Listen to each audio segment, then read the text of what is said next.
One of the most common questions students ask when writing their thesis is, can I cite the same paper more than once? And the short answer is yes, absolutely. In fact, it's completely normal to cite the same study multiple times throughout your thesis. Think about it.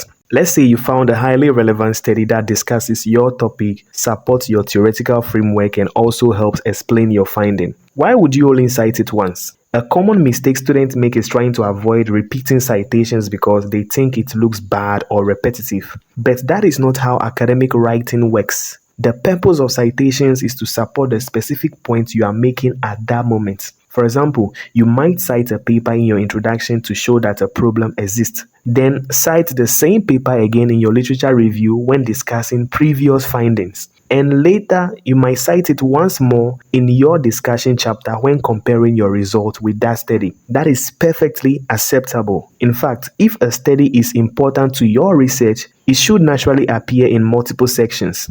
What matters is that you are using it for a relevant reason each time, not simply repeating the citation without purpose. Remember, you are not being graded on how many different papers you cite. You are being evaluated on how effectively you use the literature to support your research. So don't worry if the same paper appears several times throughout your thesis. If it is relevant, please cite it. If it helps explain a point, cite it. If it helps interpret your findings, cite it again. Because good academic writing isn't about avoiding repetition. It's about providing the right evidence at the right place.